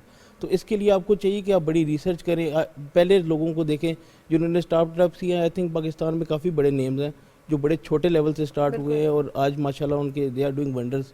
तो यही चीज़ मैं कहना चाहूँगा कि सबसे पहले विजन्स को अपने डिफाइन करके उसको एक प्लानिंग में डाल के अच्छी रिसर्च करके अपना बिजनेस स्टार्ट करें और छोटे से स्टार्ट करें। हमेशा रिस्क लें, छोटा लें शुरू में, क्योंकि आपको इतनी समझ आनी चाहिए कि आप देखें फेलियर्स भी जो हमारे ज़िंदगी का पार्ट ऑफ लाइफ है, और मैं तो समझता हूँ कि फेलियर को एज सक्सेस ट्रीट करना चाहिए। हम लोग क्या करते हैं, हम लोग फेलियर्स को जो है ना, मतलब हमारे माशरे में हमें फेलियर्स का वो नहीं दिया जाता कि फ्रीडम ऑफ फेलियर, कि यार आप करो, आप फेल होगे तो आप सीखोगे कि अगली चीज़ कैसे की जाएगी। नहीं, यहाँ तो ज़्यादातर होता ही है कि अगर मैंने कुछ स्टार्ट किया और उसमें खुदा ना खास्ता कि कोई हर्डल आ गई, मुश्किल आ गई, तो फिर 4 लोग तो आ जाएंगे कहने के लिए कि कहा था ना कि मुश्किल। बिल्कुल ये बात है, यही चीज़ को लेके हम बहुत ज़्यादा वो होते हैं कि मतलब आप लोग मायूसी को समझते हैं ना, मायूसी तो इस्लाम में भी कुफर समझा जाता है। बिल्कुल ऐसे ही तो ये चीज़ से बिल्कुल बचना चाहिए। देखिए, मायूस नहीं होना चाहिए। बाकी पूरी दुनिया में ज़्यादातर जो कामयाब मुल्क हैं वहाँ आप देखेंगे कि वहाँ पे फेलियर को बहुत अच्छी तरह डील किया जाता है। हमारे यहाँ पे जो कॉन्सिक्वेंसेज और जो रिएक्शंस फेलियर के ऊपर दिए जाते हैं वो हमारे बच्चों का कॉन्फिडेंस बहुत ज़्यादा शटर कर देती है। तो इसकी कोई ख़ास एज है, ख़ास लिमिट है आपके पास जो स्पेसिफिक्स है? इतने फाइनेंसेस हों, बिजनेस आइडिया हो, रिसोर्सेज हों, आप एज कैटेगरी इतनी हो और आपकी एजुकेशन इतनी हो, फिर आप स्टार्टअप कर सकते हैं किसी चीज़ का? देखिए, हम स्टार्ट करते हैं एजुकेशन से। देखिए, एजुकेशन तो एक बेसिक नीड है हर माशरे की। आजकल एजुकेशन होगी तो कम्युनिकेशन स्किल्स होंगी, आपके अंदर कॉन्फिडेंस होगा, आप लोगों से बातचीत कर पाएंगे, अपने विजन्स को पुट कर पाएंगे न्यू थॉट में, आप बता सकेंगे कि क्या मैं चाहता हूँ, क्या करना चाहता हूँ। इसके लिए एजुकेशन बहुत ज़रूरी है कॉन्फिडेंस के लिए।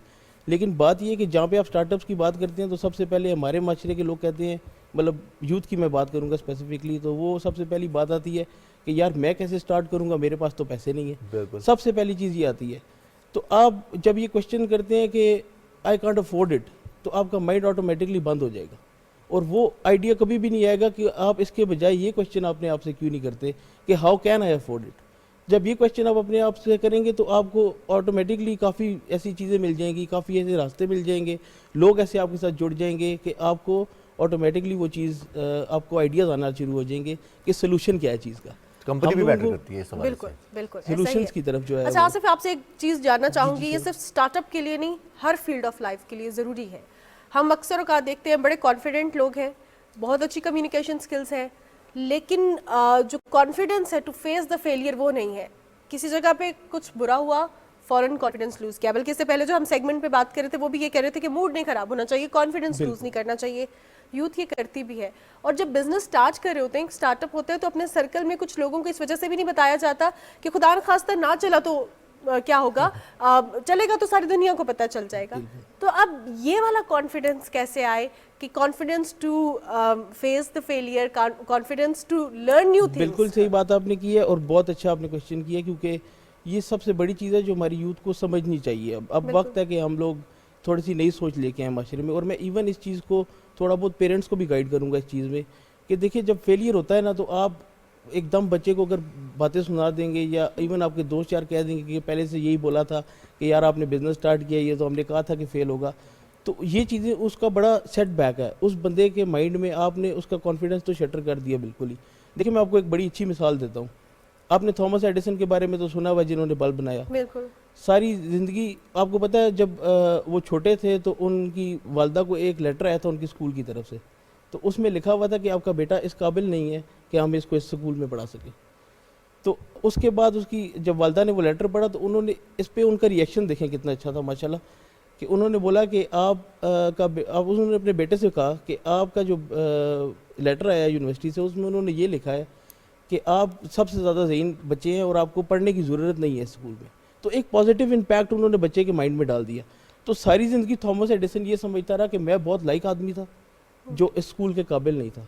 और कितनी दफ़ा ज़िंदगी में वो अपनी फेल हुआ। आप सिर्फ ये चीज़ देखें कि वो बार बार फेल होता रहा, लेकिन इन दी एंड उसने बल्ब बनाया और ही गॉट सक्सेसफुल। और कितने ज़्यादा वेज उसने तलाश कर लिए फेलियर के। आप ये देखें, और ऐसा ही है कि हर बंदा डिफरेंट चीज के लिए डिजाइन किया जाता है। बिल्कुल तो ऐसा नहीं है कि वी कैन नॉट जज अ फिश कि वो किस तरह ट्री क्लाइंब करेगी। बिल्कुल सही बात है। देखिए, बात है ना कि आप अगर ये पॉजिटिव इम्पैक्ट हमारे माशरे में भी माँ बाप और बाकी इर्द गिर्द के लोग अगर आपको देना शुरू कर दें, तो मेरा ख्याल है कि हमारे पास टैलेंट की कमी तो नहीं है। बिलाल आसिफ, सबसे बड़ा चैलेंज ये है कि आप कोई भी स्टार्टअप करें, बिजनेस स्टार्ट करें, तो उससे इनकम नहीं आती है। और अगर हम किसी जगह कोई इन्वेस्ट करते हैं तो पहला सवाल ये तो कि हमें मंथ एंड पर या फिर अपने घर के जो फाइनेंसेस हमने देखने हैं वो हम कैसे सपोर्ट कर पाएंगे, खासतौर पर अगर आप एजुकेशन के साथ अपने अखराजात भी कर रहे हैं और साथ आप स्टार्टअप भी करना चाहते हैं, उसके लिए भी आप फाइनेंसेस अरेंज करते हैं। यही कितना बड़ा चैलेंज होता है और कितनी बड़ी हर्डल होती है? सर, फाइनेंस का तो हर्डल हमेशा से ही रहा है बहुत ज़्यादा। लेकिन देखिए, एंटरप्रेन्योरशिप एक चीज़ ही ऐसी है कि आप में फियर नहीं है। आप में अगर फियर होगा तो आप जॉब सिक्योरिटी की तरफ भागेंगे। जॉब में एक सिक्योरिटी है, आपको इन दी एंड सैलरी मिल जानी है महीने के एंड में, और आपने अपने खर्चे मर्चे चलाने हैं, सारा जो बिल शिल्स है यू हैव टू पे दैट, एंड इसी तरह आपका चलना सिस्टम। लेकिन एंटरप्रेन्योरशिप का मतलब ही है कि आपने फियर उठाना है, रिस्क उठाना है, रिस्क लेना आपको आना चाहिए। सबसे बड़ी चीज़ है कि देखें, आप अब एंटरप्रेन्योर थे, इवन हम लोग कई टाइम ऐसा आता था कि आपके पास पैसे नहीं होते थे, लेकिन आपने वो पेन लेना है, उस अनकंफर्टेबल जोन में आपने जाना है। अगर आप उस जोन में नहीं जाएंगे तो आप सक्सेस अचीव ही नहीं कर पाएंगे। एक हर चीज़ की एक चीज़ होती है, you feel pain then you gain, आपको पता है ये बात। एग्जैक्टली। तो और हमारे यहाँ तो एक चैलेंज एक और भी है, मानूर को भी एक्सपीरियंस हुआ होगा कि हम अगर कुछ जानने वाले हैं, किसी दोस्त ने अपना कोई स्टार्टअप किया है, तो हम कहते हैं हमें मालूम है कि इसकी कितनी कॉस्ट पड़ी है, तो हमें तो सस्ता दो, बाकी लोगों को महंगा दे दो। ये कितना बड़ा डिस्करेजिंग फैक्टर होता है। ये आपने बात बड़ी अच्छी की है कि ये डिस्करेजिंग फैक्टर ज़रूर है। क्योंकि देखिए, एक बंदा जब कमाने बैठा है, एक प्रोडक्ट आपने बनाया और आपने उसमें वैल्यू ऐड की है अपनी, और इतनी वैल्यू ऐड करने के बाद भी अगर आपको उसकी वो कीमत ना मिले जो आप एक्सपेक्ट कर रहे हैं, तो ये आपके लिए एक बर्डन है। देखें, आपने प्रोडक्ट बनाया लेकिन you have to pay bills, आपने सैलरीज देनी है चीज़ की, आपने प्रोडक्ट को रखने के लिए जितना एहतमाम किया उसके तो आपको बिल्स चाहिए, वो आपने देने हैं। लेकिन अगर आप कॉस्ट में कोई आके अपने लोग मांगते हैं उस तरह, ज़ाहिर बात है यहाँ पे हमारे माशरे में ये एक चीज़ है कि कोई बंदा ना भी नहीं करता, उठा के दे देते, और वो अल्टीमेटली इन दी एंड जब वो सारे अपने अकाउंट्स करते हैं तो उसको वो बड़ा वो नज़र आता है लॉस। सही सही। अच्छा आसिफ, ये बताइएगा कि किसी भी स्टार्टअप में टेक्नोलॉजी का कितना अहम रोल होता है और इसको यूटिलाइज कैसे किया जाए, because not everyone is a tech person. बिल्कुल ऐसा है, लेकिन टेक्नोलॉजी का रोल आजकल तो आपको पता है मार्केटिंग, डिजिटल मार्केटिंग पीक पे है। If you want to start any business, चाहे आप एक कप भी बेच रहे हैं तो वो आपका इंस्टाग्राम, फेसबुक, टिकटॉक इन चीज़ों पे बिक रहा है। तो ये चीज़ है कि आपको मार्केटिंग और ये चीज़ें तो टूल है ही है यूज़ करने के लिए, और मेरा ख्याल है कि आजकल के लोगों को कंज्यूम करने से ज़्यादा चाहिए मार्केटिंग पे फोकस करें। मतलब हम लोग कंटेंट कंज्यूम ज़्यादा कर रहे हैं, वी पाकिस्तानीज़ हम ज़्यादा कंटेंट कंज्यूम करते हैं, लेकिन हम ये नहीं करते कि अपना प्रोडक्ट लगा के उसको मार्केट किस तरह नए तरीक़ों से करें ऑन सोशल मीडिया प्लेटफॉर्म्स। ये इसमें शर्म आती है ना कि यार मैं कब बनाकर भेज रहा हूँ, मेरे जानने वाले या जो कनेक्टेड लोग हैं वो क्या कहेंगे कि अब इसने ये कैसा काम शुरू कर दिया। बिल्कुल, ये चीज़ें हमें यहाँ से निकालनी पड़ेगी। मैं आपको एक वजह बताता हूँ, आजकल कितना ये चीज़ आपने देखी है कि पिछले दिनों मुल्क से कितनी आपके ऐसे यूथ है जो बाहर फ्लाई कर गए, और इसकी सबसे बड़ी वजह ये है कि यहाँ पे उनको शर्म आती है काम करने के लिए। लेकिन they will spend a lot of money, even बाहर जाके वो क्या ओल्ड एज होम्स में भी काम करेंगे, ठीक है, और वहाँ पे अपने बूढ़े माँ बाप को छोड़ के उधर जाके लोगों को संभालेंगे just to earn some money, और उधर उनको शर्म नहीं आएगी कुछ भी काम करने के लिए। इवन वो वहाँ पे स्वीपिंग भी करेंगे, हर तरह के ब्रांड्स में काम करेंगे, कोई शर्म वहाँ नहीं होती। मैं चाहता हूँ ये चीज़ हमारे पाकिस्तान में क्यों नहीं आती, अगर हम शर्म छोड़ दें, क्योंकि आप देखें एंटरप्रेन्योर्स का बहुत बड़ा हाथ होता है सोसाइटी को पॉलिश करने में, आगे बढ़ाने में। क्योंकि ये चीज़ देखें, एक एंटरप्रेन्योर है, even my friends they work, उन्होंने छोटे से स्टार्ट किया था, now they are doing good.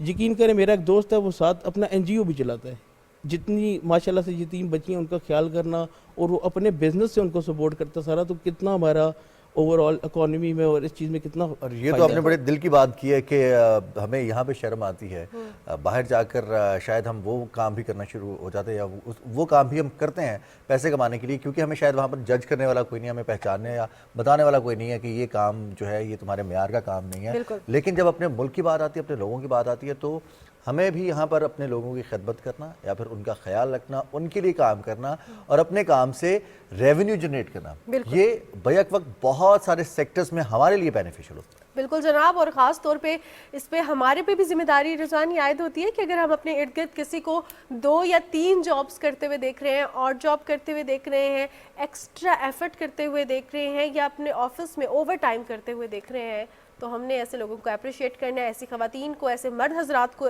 Appreciate करना है जो अपनी ज़िंदगी में मेहनत कर और रहे हम हैं। वक्त आसिफ साहब आपको भी अप्रिशिएट करते हैं कि स्टार्टअप्स के हवाले से आपने बहुत अच्छी और बहुत कारगर गुफ्तगू किया। यकीनी तौर पर बहुत सारे ऐसे लोग जो सोच रहे हैं कि उन्हें कुछ करना है ज़िंदगी में, और वो सिर्फ एक मोटिवेशनल जुमले का इंतज़ार करेंगे, कहीं से कोई हल्की सी मोटिवेशन मिले और वो काम शुरू करें। तो लेकिन एक बड़ी मज़ेदार बात आज बिलाल आसिफ, ये वक्त आसिफ साहब ने की है कि ना हम नहीं करते हैं, और एक कौल है कि इंसान अगर इनकार करना सीख ले, ना करना सीख ले, तो उसकी ज़िंदगी की आधी परेशानियां ख़त्म हो जाती हैं। बिल्कुल ऐसा ही है। बहुत शुक्रिया आपकी कीमती वक्त का स्टार्टअप के हवाले से आपने हमें गाइड किया।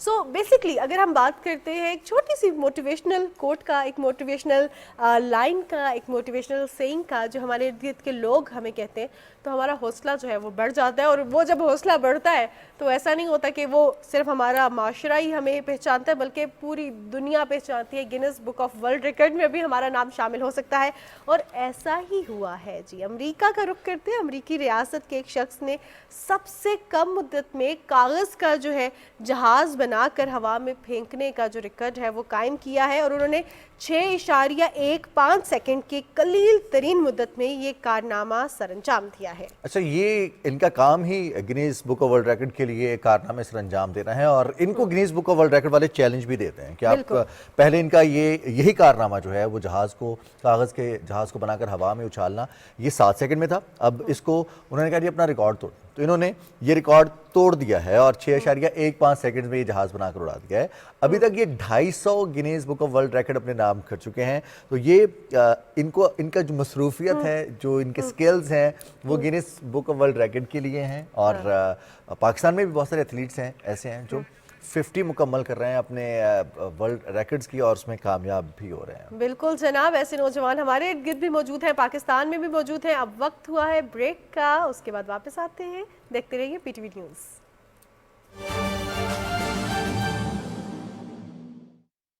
And sort of it was obvious that she came from a background which she wasn't very privileged in that sense, and she came in and pressed the 9th floor button, and I knew that she's going to the incubator, but just to strike a conversation I asked her what is it that she does, and she said, I and a partner of mine make handmade leather shoes and we sell that online, and the company is called Markhor. Her name was Sidra. And this was sort of the first cohort of entrepreneurs that came into Plan 9. And then I spoke to her and then invited her to my office, found out more about what they do. And our incubation cycle was about 6 months, so they stayed on for 6 months with us, but needed a little bit more time to take off. So I remember creating Plan X, which was sort of the accelerator, largely because of the experience with Markhor, so that they can hang on to these facilities for a little bit longer. Eventually, they ran a campaign on Kickstarter, then they got into the Y Combinator. I still remember Sidra coming to my office late at night. I worked late, it was like midnight, when she'd just been denied a US visa, so I could call someone and get her quickly a visa so she can travel with her partner to the Y Combinator. And now many years fast forward, Sidra and Waqas founded Wear Atoms, which was a pivot on Markhor. Instead of making handmade leather shoes, they started making quarter-size sneakers, which sort of fit you perfectly and are very comfortable to wear. How many people have heard of Atoms or Wear Atoms? Very good. So this is Sidra and Waqas from Okada. They had not used a computer till about 2 years before they were incubated at Plan 9. And they went to the Y Combinator, now based in New York. They have, I think they've raised like tens of millions of dollars. They were, Humans of New York did a story on Sidra.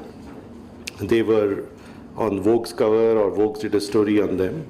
And they made these masks that everyone in the world has now tried on. And during the pandemic, they became sort of the masks too that everyone wanted to get. And I keep hearing about all the great things that they do. And little did I know, when I was walking into that elevator with Sidra, that one day she would become the poster child of Plan 9 and startup incubators in Pakistan. And it's because of her drive that Wear Atoms has gotten that far. This is just one story. Another little secret I wanted to tell you was, and talking about Plan 9, the reason Plan 9 was successful and was able to sort of trigger this movement. Now we have about 85 incubators in this country, is because it was run by an all-female team. So everyone who ran Plan 9 was a female. A lot of people don't know this already. In fact, wherever I worked, and this was advice from a mentor many years ago, I've tried to have a female voice on the decision table. And whenever I didn't have a female voice on the decision table, we made some wrong choice. The university that we set up in Lahore, the IT university, the most important positions were held by females. In the Punjab IT board, which I ran from, this is public sector organizations, the most important positions, the head of finance, the head of HR, were all held by females. In the IT ministry that I'm currently part of, our additional secretary that runs the show is a female, Aisha Morani. And it is always these females somehow that help me advance the agenda that I set for myself. And this is without fail, has been the pattern in which I worked in this country. Investing in female decision makers and female entrepreneurs is an obvious thing to do, and you can't go wrong with this, especially in a country like Pakistan. Even though I slightly disagree with the numbers that are often used in this country. 48% of Pakistan's workforce is linked to agriculture.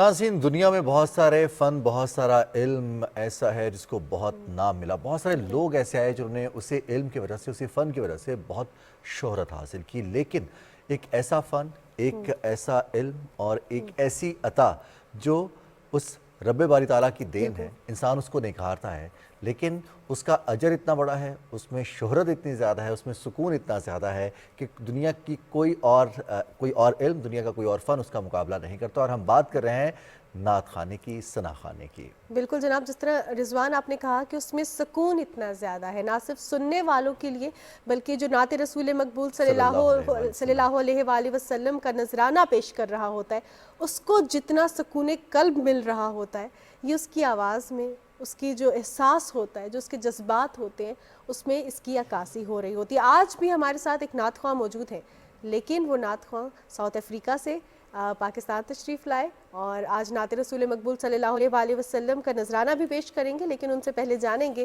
कि ये सफ़र उन्होंने कब शुरू किया। हमारे साथ मौजूद है हाफिज़ आमिर शहजाद साहब, खुश आमदीद कहते हैं आपको प्रोग्राम में। आमिर शहजाद साहब, कब से नात ख्वानी का सिलसिला आपने शुरू किया? अस्सलाम वालेकुम वरहमतुल्लाहि वबरकातुहू। मैं 8 साल की उम्र से जो है ना नात खानी स्टार्ट की थी स्कूल दौर में, तो उसके बाद फिर काफ़ी कॉम्पिटिशन्स में हिस्सा लिया। अच्छा, तो फिर कॉलेज लेवल पे, यूनिवर्सिटी लेवल पे। अच्छा, हम स्कूल में होता है ये कि हम जैसे क्लास में या तो स्कूल में किसी तकरीब के आगाज़ में नात खानी करते हैं, तो हमारे असातिज़ा, हमारे सुनने वाले, सीनियर्स, दोस्त अहबाब बताते हैं कि आवाज़ अच्छी है, नात अच्छी पढ़ते हो, कोशिश करो और बेहतर हो। फिर सीखने का सिलसिला शुरू किया, या जो जैसे अब बात करते हैं कि ये तो रब की देन है और उसी से इंसान फिर बेहतर से बेहतर होता चला जाता है? जी बिल्कुल, मेरे उस्ताद ग्रामी अल्लाह रब्बुल इज़्ज़त उनकी कब्र पे करोड़ा रहमतों का नज़ूल फरमाए, मियाँ मोहम्मद तनवीर कंधारी। जब स्कूल दौर में मैंने नात खानी का आगाज़ किया था, तो मेरे क्लासमेट्स ने बोला कि आपकी आवाज़ अच्छी है, आपको जो है ना इस चीज़ पे और मेहनत करनी चाहिए, आगे जाना चाहिए। तो फिर मियाँ तनवीर कंधारी साहब आपकी मैंने शागिर्दी अख्तियार की, तो बाकायदा उनके साथ काफ़ी प्रोग्राम्स में जाता रहा मैं, फिर उनसे बहुत कुछ सीखा भी अल्हम्दुलिल्लाह। सही। अच्छा आमिर शहजाद साहब, ये बताइएगा कि जब आप नात का नजराना पेश कर रहे होते हैं, क्या जज्बात होते हैं, या जब आपने कहा सीखा, जब आप सुनते थे तो क्या फील होता है? नात खानी जो है वो अल्हम्दुलिल्लाह सबसे पहले जो है ना आपकी फ़ैमिली में एक माहौल ऐसा होना चाहिए कि ये सारी चीज़ें आपको घर में बताई जाएँ कि इश्क़ रसूलुल्लाह सल्लल्लाहु अलैहि वसल्लम क्या है। तो अल्हम्दुलिल्लाह मेरे पेरेंट्स ने घर में माहौल ही हमारे ऐसा रखा हुआ है। मेरी एक सिस्टर भी नात पढ़ती हैं माशाल्लाह, और मेरे कज़न्स भी हैं, और उस्ताद ग्रामी ने भी बहुत कुछ सरकार सल्लल्लाहु अलैहि वसल्लम के हवाले से ना सिर्फ नात सिखाई बल्कि उनकी सीरत के हवाले से बहुत कुछ जो है ना मुझे सिखाया। तो उसके बाद जो है ये सिलसिला ऐसे ही नात खानी तो हाफिज़ आमिर शहजाद साहब है ही वो चीज़ कि जिसमें हम नबी करीम सल्लल्लाहु अलैहि वसल्लम जो वजह तख्लीक़ कायनात हैं जी, उनकी अज़मत, उनका अदब और जो उनके कमालात हैं उनका ज़िक्र करते हैं, और उनका ज़िक्र करने से हम अपने आप को किसी काबिल समझ लेते कि शायद इसी की बदौलत हमारी आखिरत, हमारी दुनिया बेहतर हो जाए। तो किसको सुना, किसको सुनकर इंस्पायर हुए कि आपको नात खानी करनी है? सैयद ज़बीब मसूद शाह साहब, मैं बचपन से ही उनको सुनता आ रहा हूँ, मेरे फेवरेट नात खान है वो। तो बचपन की कोई नात याद है जो सबसे पहले पढ़ी हो? वो इंसान नहीं भूलता जो स्कूल में जिस पर सबसे ज़्यादा एप्रिसिएशन मिलती है, ऐसा ही है। तो वो हमारे नाज़रीन को ज़रूर आप सुनना चाहेंगे। जी, सईदी आला हज़रत का कलाम है, वो मैं आपकी सुनाता हूँ। जी प्लीज़।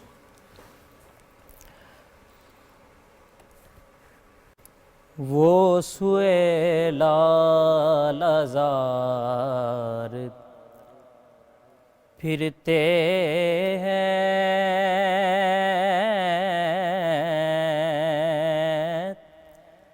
वो सुए लाज़ार फिरते हैं,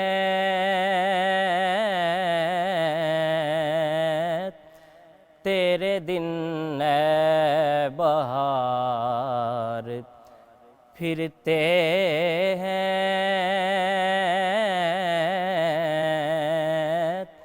तेरे दिन ए बहार फिरते हैं। उस गली का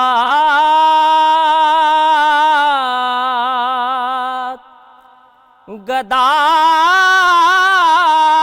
हूँ मैं, जिसमें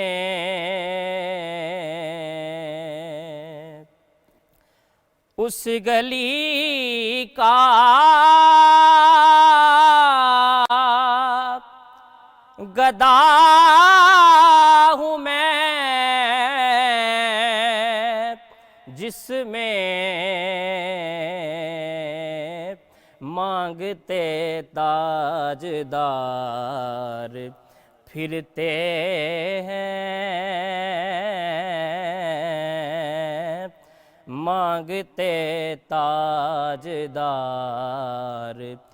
फिरते हैं। वो सुए लालजार फिरते हैं। और जो तेरे दर से यार फिरते हैं,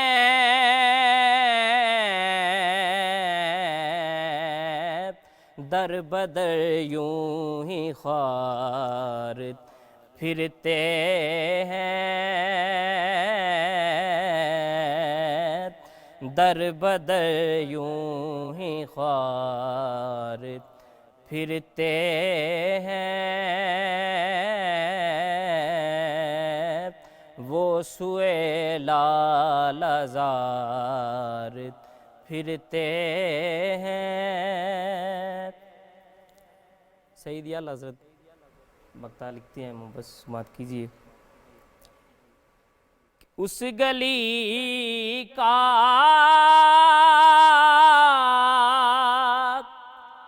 गदा हूँ मैं,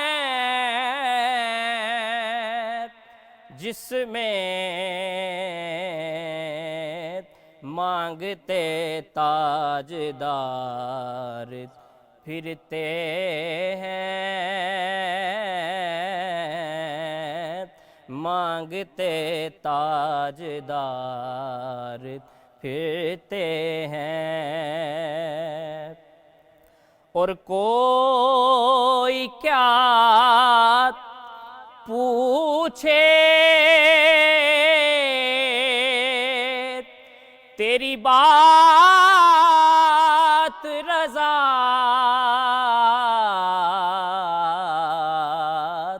तुझसे शैदा हजार फिरते हैं, तुझसे शैदा हजार फिरते हैं।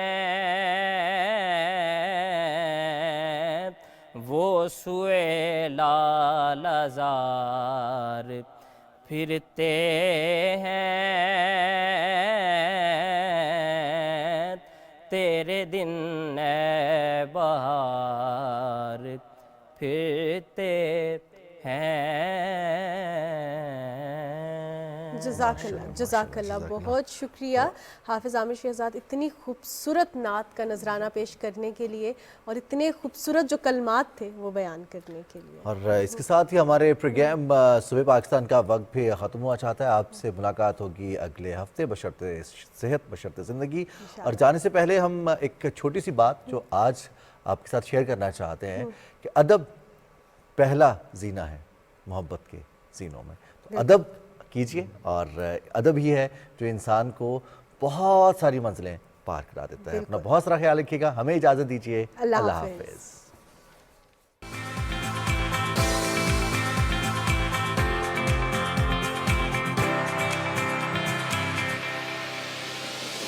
है।